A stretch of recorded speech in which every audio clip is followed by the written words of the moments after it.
So you think you know your scales, your modes, and you can kind of talk about that a little bit. Maybe you learn some cool licks. But the moment somebody asks you, hey, what songs do you know? You freeze and you panic. And sometimes this happens right at the gig. We need to fix that, and we're going to fix that today. Listen, we all been there. I've been there myself, and so I'm going to give you some tips that are going to help you to put this thing to bed once and for all. If we haven't met yet, my name is Ted, and I talk bass. The first tip I have is that you need to learn songs before you need to know them. So think about the way that you and I are having this conversation right now. You know, you understand what I'm saying because you speak English. I speak English, you speak English, so you can understand. It's the same thing with music. And so we need to get the language of music under our fingers and our ears so that when we get to other musicians, get around other musicians, we can have a conversation. But how do you do that? How do you know what songs you need to learn? I'm going to give you 2 questions that you should ask yourself. These are important questions that will reshape how you approach a lot of stuff. Number 1, what kind of music do you want to play?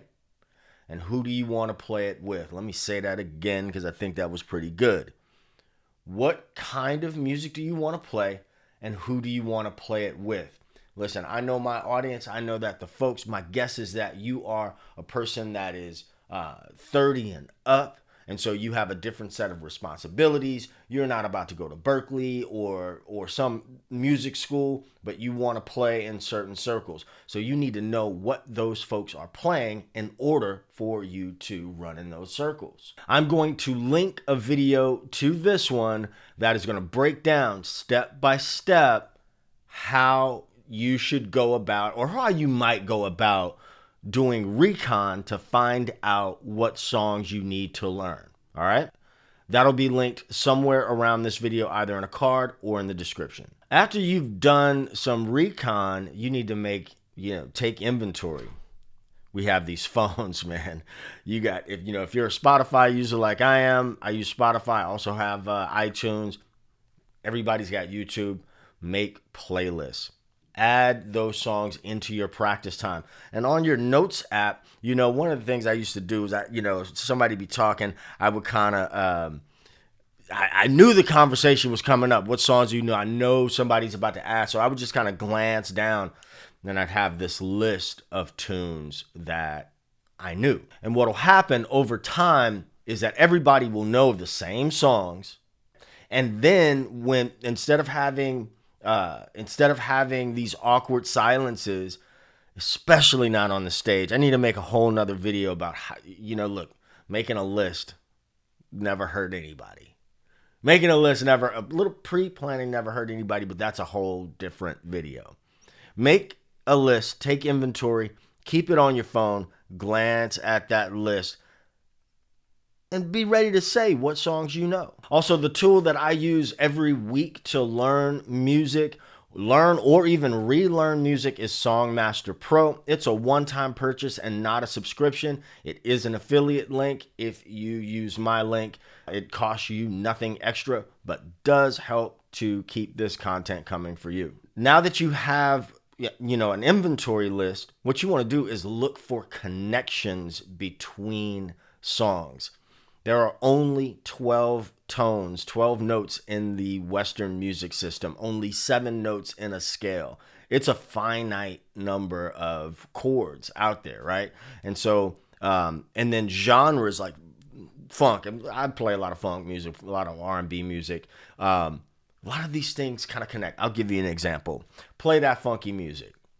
For some reason, it's still a very, very popular song. It's a cool song, but it's funk. It's in E, which lends itself very nicely to play different things. Now, me and my boy Gentleman Sharp, we don't really know. We're like the Malcolm X and West Indian Archie. We'll be old men trying to decide who came up with this first. But, in the part where, when they were dancing and singing, well, what we do is we go, we put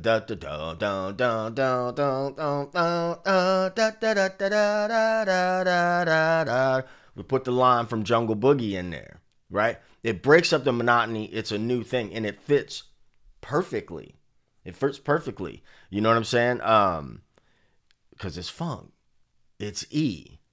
And we know the language that works in there. And it's fun to dip and dodge. But there's vocabulary. Every song that you learn is teaching you something. So look for connections between songs. And what you'll find out is that even if you've heard song X, Y, and Z, but you don't really know it, but you need to get through it in the moment, you can do that. You can fake that tune well enough to get you through that moment and then go back, use a tool like SongMaster Pro and learn it for real. And while I'm on that, you know, gigs in the real world, listen, unless you're playing with the artist, a lot of times people don't play songs exactly like the record, right? You got to have like the meat and potatoes of what that line is, but you're going to want to be able to improvise and bring your own personality into that line.